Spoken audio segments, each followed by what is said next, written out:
Let's return to This Week in America. Here's your host, Rick Bratton. Welcome back, everybody, coast to coast, This Week in America. The highly praised science fiction adventure novel Pangaea, Book 1, Enforcer's Pursuit by Camren Burton, begins the tale of a boy with a lost past, whose escape triggers events that may forever change the world and his destiny. Earth is a memory, and humans have settled on several planets unified under the Earth Colony Federation. On the colony Pangaea, the law enforcers imprison all criminals, age notwithstanding. Condemned youth on Pangaea quickly learn they have no rights and almost no memory. In the boys' prison, 12-year-old Mark retains a feeling that he was not guilty, a hope that keeps him alive. Escaping the enforcers, he must keep ahead of them as he attempts to uncover his past and discover his innocence. Camren Burton knew from a very young age he was destined to be a writer. Busy always writing for various online audio productions, working on his novels, illustrating comics, and acting as the humble servant to 2 cats and a dog, Camren lives in Washington State. Pangaea is his first book, many more planned. Praised for his unique imagination and intriguing plotline, Camren Burton, author of Pangaea, Book 1, Enforcer's Pursuit, our guest on This Week in America. Hi, Camren. Welcome to the program. It's great to have you with us. Thank you for having me. I'm glad you found time with all you've got going on. There's such a busy lifestyle you've got, so creative, doing such an excellent job with all phases that you're involved in, especially writing. Talking about this first book, the first book is Pangaea. Talk a little bit about the inspiration for this story and what the journey was like in writing this. I'm sure you could probably write a whole book talking about what happened as you're writing your first book. Ooh, well, where to begin? It was actually quite a long journey from its original idea to the final format. And in some ways, it almost did not happen. It actually started when I was in high school, believe it or not. It was a creative writing assignment, and the teacher displayed a print of a painting one day in the class. It was a view of Toledo by El Greco. And it's a beautiful painting. I loved it. Anyway, the teacher instructed the class that he wanted everyone to study the painting for a bit and write the beginning of a story which included its scene in some way. And his biggest stipulation was that he did not want any once upon a time fairy tale stories. Interesting, yes. And not many students adhered to that guideline. Anyway, though, well, since I grew up as a science fiction lover, that type of setting was naturally the first thing to pop into my head. And what I wrote surprised me because it was refreshingly original. Until that point, my writing had largely consisted of really bad fan fiction. So this really unleashed it for you. The creative juices were flowing at that point, and that's interesting. So often we sat through those classes thinking this is a colossal waste of time. That was actually a building block for you then, wasn't it? Yes, it was. And, when I got the assignment back, and I was only one of 2 students who got top marks in that assignment, by the way. Fantastic. Yeah, but I kept coming back to it. After I got the assignment back, it just kept drawing my focus because it was something new, it was something original, and I decided that I wanted to see where this new idea was going to go. So I got myself a small notebook and started writing out the first draft longhand. Because at that time, carrying computers everywhere wasn't yet a thing. I mean, this was the mid-'90s, and the internet was still relatively in its infancy. So the notebook, the old legal pad, helped you get this whole process started here.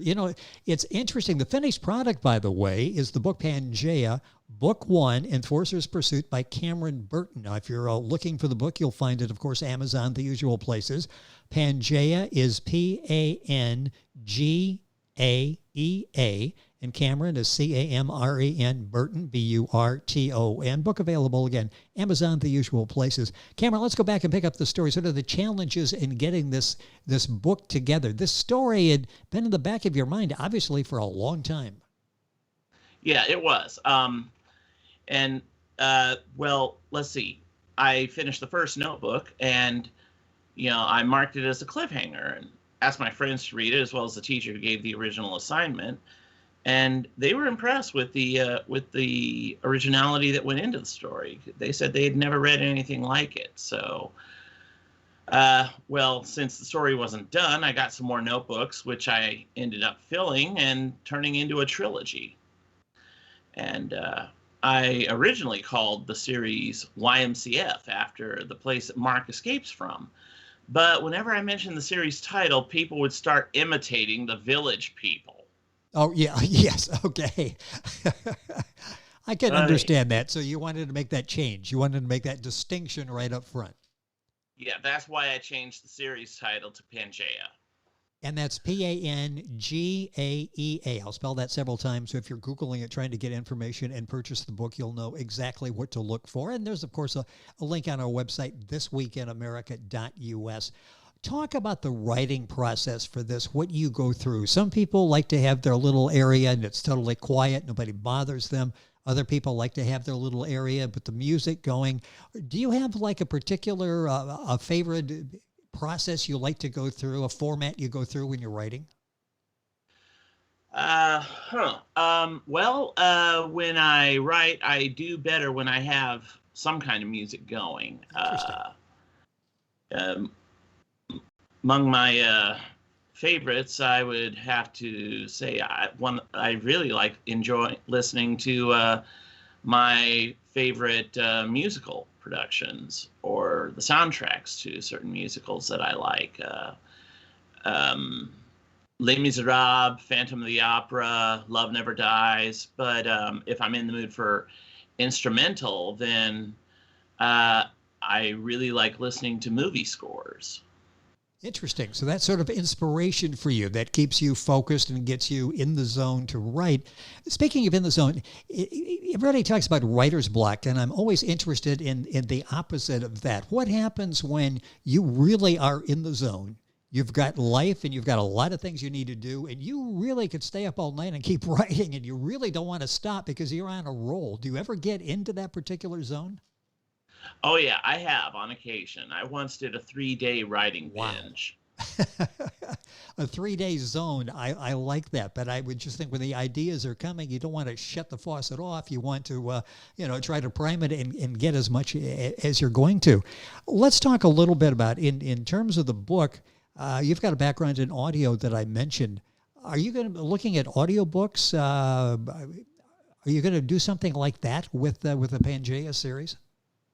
Actually, the audiobook for the first Pangaea book novel has already been recorded. Oh, I did the reading. And a friend of mine, John Harding, he's in a band, and he has a professional recording studio set up in his basement. So he let me use his equipment to do the recording, and he did the mastering of the files. And that was actually a lot of fun to do. It took us 7-8 weeks, maybe something like that. But the real challenging was the editing afterward, which I also did myself, and that was a bear. Because with audiobooks, the pacing for everything has to be just right. And the other tricky part was learning to remove any unwanted sounds of heavy breathing, as I didn't want for the audiobook to sound like an obscene phone call. Yeah, that's always bad. It's always best if you can clean that up. I can imagine when you think about it, it's more than just going in a closet somewhere for a couple of hours and reading the book. There's a lot that goes in. It's a production in itself, isn't it? It is. It's very demanding work. And I'll tell you, I gained a lot of respect for people who work as audio engineers. It is not an easy job. When you go in there and you're recording your book, you've got advantages because it's your book. So you're not worried about somebody that doesn't fully understand exactly the mood that you're setting in the book. But on the other hand, as you go in and you read it, are there points when you read the book and you go, yeah, that's really good. Camren, you did a nice job. Or areas where it's like sort of second guessing yourself where you went with this. Any reflections on that as you're reading your book out loud? Not really. Not really, because I had a number of beta readers to help me review the final product, Yes. and yeah, they were invaluable in helping me decide what I wanted to keep, what I wanted to discard, and so you know, the real challenge with recording the audiobook was making sure that it all flowed correctly, and especially with the voices, because I do voices in the book, for the various characters. Interesting. So maintaining consistency, that was a challenge. But it was a fun one. Well, it sounds like it, and I can add voice actor to your resume of talents that you have. Camren Burton is our guest. Camren is Camren. The book is Pangaea. This is book 1, Enforcer's Pursuit. Let's talk about, I mentioned Amazon because that's the easy one to go to. Everybody can remember Amazon because I get books there. Where's the best place to buy Pangaea, and where are the audiobooks available as well? The audiobook is not out yet. It's in the final processing. Okay. It will be up hopefully within a few weeks. But the book itself now is available to purchase through Amazon, obviously, and Barnes & Noble's website, as well as through my publisher's online bookstore, and that's www.iuniverse.com. That's perfect, and we'll have all of that up on our website. And by the way, marketing by Global Summit House, a publishing and marketing company that caters to the author's needs. That Global Summit House, one of the partners with Camren in getting this book out there and word of this book out into the public. What were some of the key challenges you faced in writing this book once you started the process? Did it go like you thought it was going to, or were there a few twists and turns along the way in the process of getting this written and then published? Well, actually, there was a time along the way when I was actually giving up on it. By the mid-2000s, it didn't seem ready, and I put them away for a few years. And that's when I started working with these online Star Trek fan production groups, and I think some of the scripts that I wrote and consulted on did okay.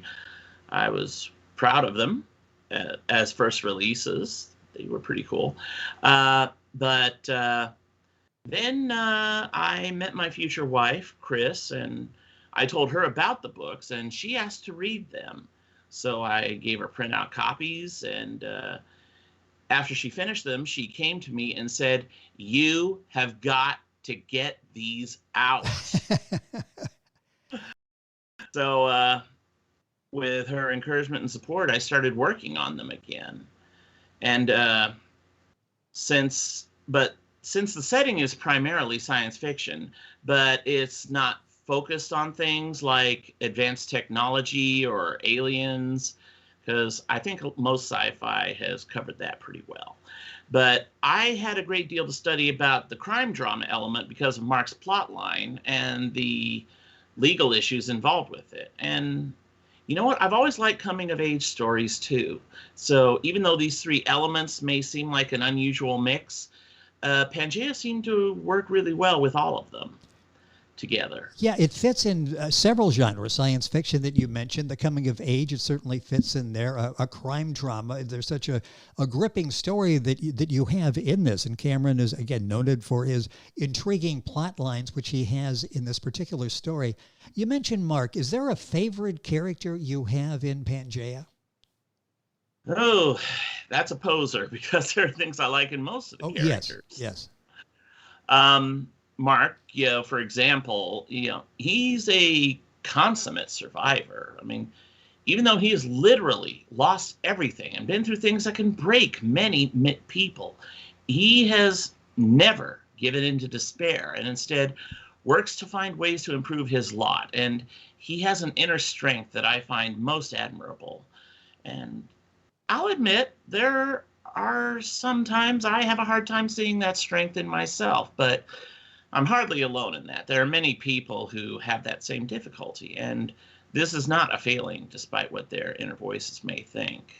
Well, there's so many messages that you have as you're reading Pangaea, and let's talk about that. Do you have a particular theme or message, and what do you hope the readers take away from the story? Again, it's a very entertaining story, well told, but there's another layer to that that gets you thinking. What do you hope the takeaway is for the reader? Well, I'm hoping that they come away with a better awareness of certain aspects of reality, even in this day and age. I mean, in particular, that no matter how much people think that those things can never happen to them, absolute guarantees against things like predation, abuse are absolutely impossible. And anyone who thinks otherwise, I believe, would have to be self-deluded in some way, even if they don't realize it.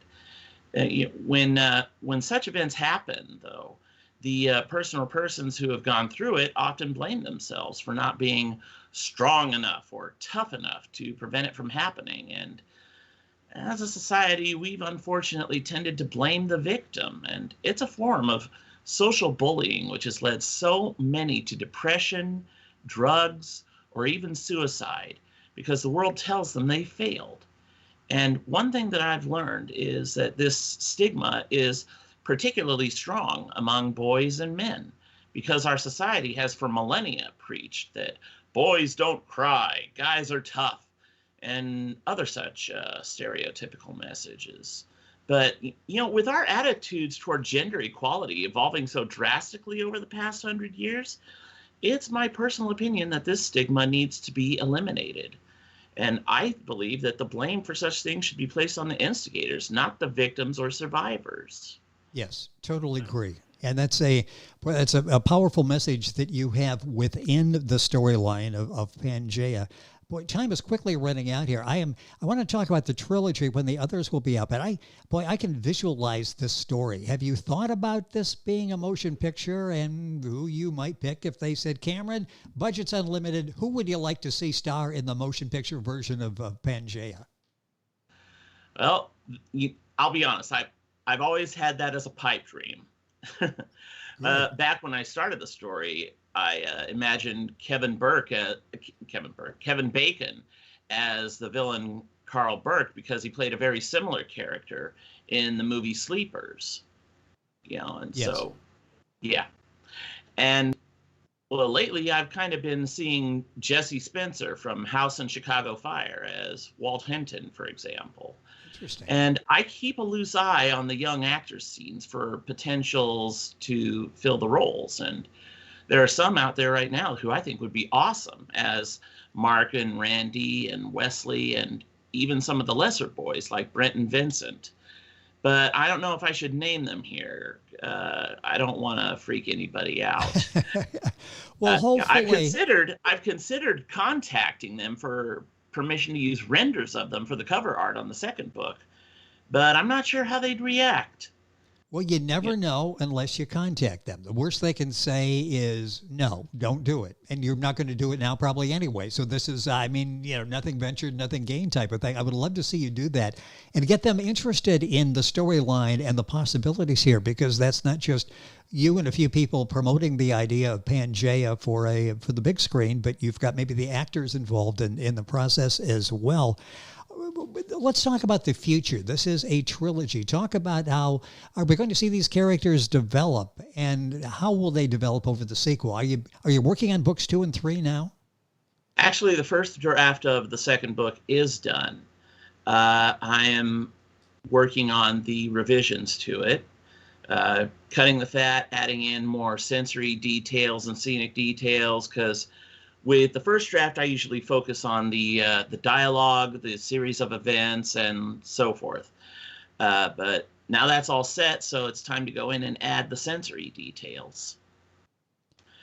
That's where I am with the second book right now. And the third is still sort of formulating in the back of your mind? Largely, it's already written. I've got the older drafts, and I use them as a step-off point. Interesting. But go ahead. So you still have the notebooks. You didn't throw any notebooks away. You still have those for reference. No. I still have them. That's a good thing, and that's a lesson for aspiring writers out there. If you write something years ago and think, I'll never use this again, hang on to it. It takes up a little storage space, but someday you may want to go back and tap into that. That's interesting. We are doing, of course, a video version of this that's on our YouTube channel. You find it on YouTube. You'll go to our website, thisweekinamerica.us, click on videos, and you'll see the interview with Camren. A minute or so left here at the end. Talk about the background. This is interesting because this is a nice little production you on your end with Skype here. Talk about the background that you're using on the video. Well, the background is originally a Star Wars backdrop, obviously. It's Coruscant. But you'll notice the Space Needle right here next to me. And that's because on one of the other Earth colonies in the book, there's a gigantic city. It's like 15 times the size of New York, but it is New Seattle, and they have the Space Needle situated there. It was brought there from the wreckage of Earth, along with other landmarks that have been spread throughout the Earth Colony Federation. Well, you've done such a... Go ahead. Well, yeah, I was going to say, you do such a nice job, and this is just sort of complements the visual part of it with the TV interview in getting a glimpse of what's behind you there. It's no wonder the book is highly praised. It's the science fiction adventure novel Pangaea from Camren Burton. This is book 1, Enforcer's Pursuit. I'm going to spell everything for you. Pangaea is Pangaea, book 1, Enforcer's Pursuit. Camren, Camren. You'll find the book available at Amazon, Barnes & Noble, the usual places. Link on, go to our website, and take you right there, get information, and able to order the book as well. Camren, this has been fun. Congratulations on the success of book 1. Looking forward to books 2 and 3. Hopefully we'll have a chance to talk about those as well. Thank you for spending some time with us on the program today. Enjoyed it. And just one quick little addition note. Sure. It's not just a trilogy. I have plans for up to at least 6 books. Interesting. Okay, that will be when you're reading the book and you're thinking, okay, I've got one more and they're going to finish off these characters. Not so fast. You've got a few more coming on there. This is a trilogy plus that we're talking about with Pangaea. Exactly. Again, Pangaea, book 1, Enforcer's Pursuit. Camren Burton, our guest on the program. Information on our website, thisweekinamerica.us. Back on today's program after these messages. This Week in America is online. You can visit our website, thisweekinamerica.us. Scott Pinkerton, associate producer of This Week in America. Jay Anderson, segment producer. Ben Watson, webmaster. Otto Bechet, director of engineering and TV production. This Week in America produced and is a trademark of Blue Funk Broadcasting, LLC. For information on all of our guests and to listen to this week's show, our website again at thisweekinamerica.us. And I'm Sean Bratton, executive producer of This Week in America.